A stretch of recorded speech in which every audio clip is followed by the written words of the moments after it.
Hello, everybody. I hope everybody's doing well. Welcome to video number 100.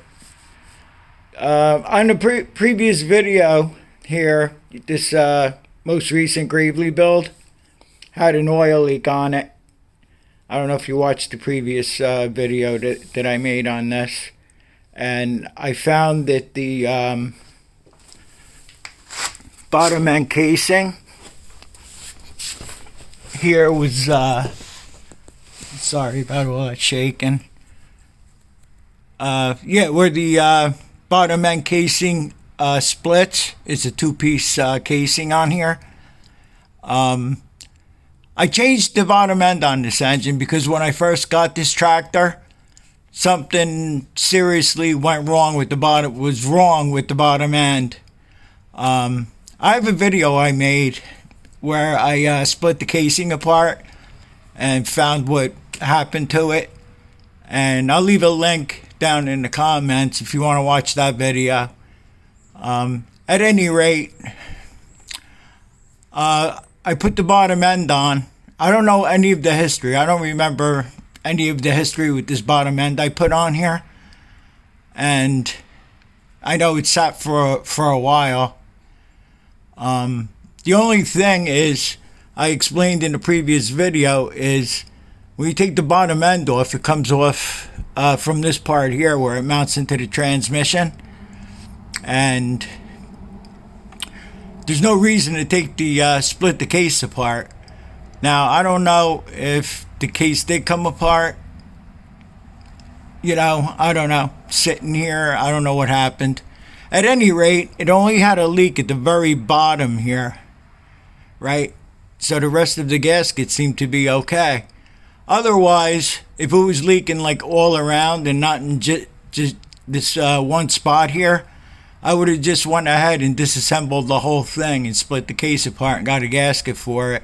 Being that it was only leaking at the very bottom here, I decided to try some JB Weld on it. I mean, it looks kind of sloppy and everything, but I put the JB Weld on the part where I knew it was leaking, but then I just went ahead. I had some left over and just went around the seam a little bit here. It didn't leak when it was running. It just leaked when it was sitting. So what I'm going to do now is I'm going to put the tow bar back on under here, and then I'm going to level the machine off and put the mower deck back on, and then I'll pull it outside, check the oil on it. I'll start it up and let it run again and see where we stand with it.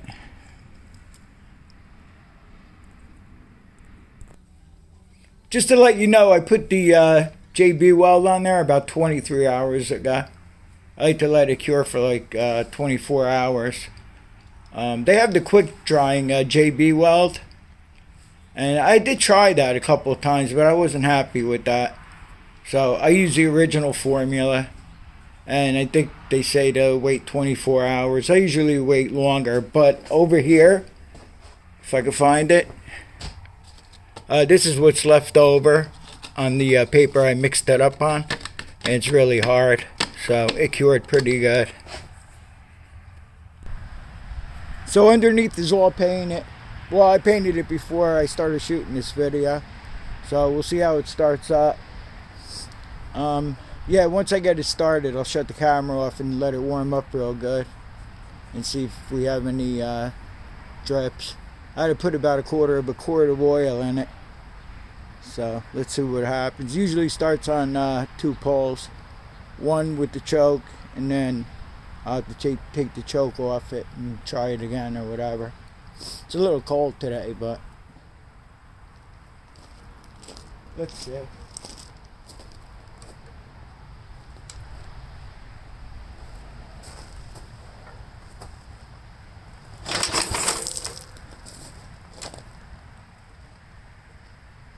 Sometimes if you try to start it on choke a couple of times, you fill the cylinder of gas, and that's when you get your kickback, which isn't too pleasant. It feels like it wants to pull his arm out of the socket.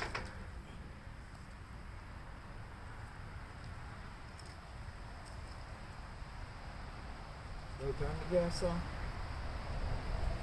Well, there's the first mistake. I didn't turn the gas on. Should be gas in the carburetor anyway.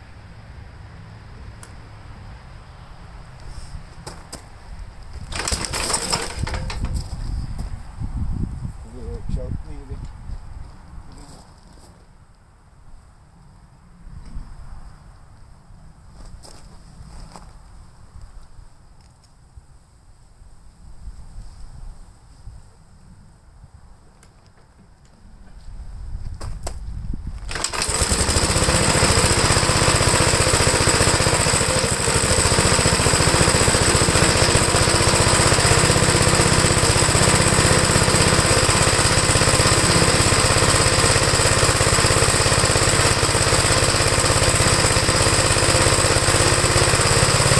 I lied, it was 3 pulls.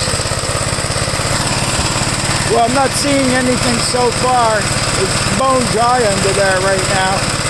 But I'm going to let it run for a while. And then I'm going to shut it off and see what happens. I've done cracked blocks on lawnmowers and a couple of snow blowers. And the JB Weld withstands the heat pretty good.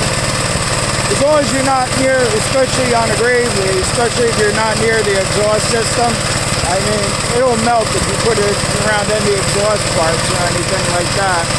But I've been very lucky over the years with the JB Weld. But as much as I hated to do that, it was just such a small little spot that needed to be sealed. I thought, let me see if I can get away with doing it this way. Okay, so I'll crawl under there now. I had it running for about 10 minutes, so I'm sure the oil got hot. And I'll go take a look under there on camera and see if the oil leak's gone or there's nothing on the cardboard. When we tested it yesterday, it was already leaking, so yeah, no, it's leaking.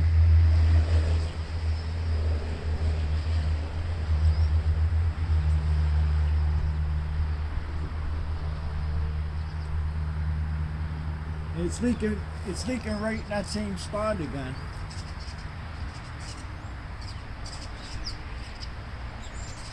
Unless the oil is running down somewhere else.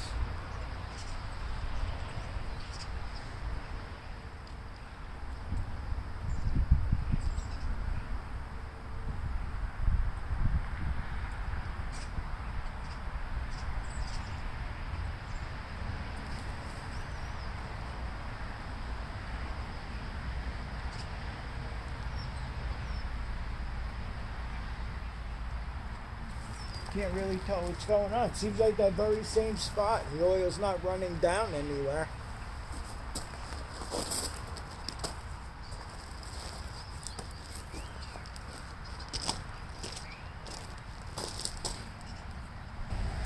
It leaks like a couple of drops. I ran it again. I might not have covered that bottom section there. That, you know, it still leaks a little bit. So what I'm going to do is I'm going to pull the tractor back inside. I'm going to leave the attachment on. And I'm just going to jack it up so all the oil goes back down into the nose section there. And I'll mix up another batch and just cover that little section again underneath. But the leak is a lot less than it was. So I'm thinking I might have missed it. I might not have covered it as good as it could be. So I'll probably give you an update on this.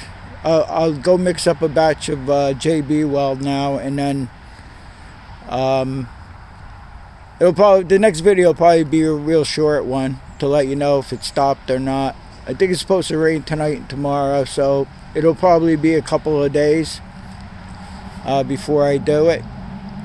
And so, thanks for watching, and I hope you have a great Thanksgiving and stay safe. I'll see you on the next one.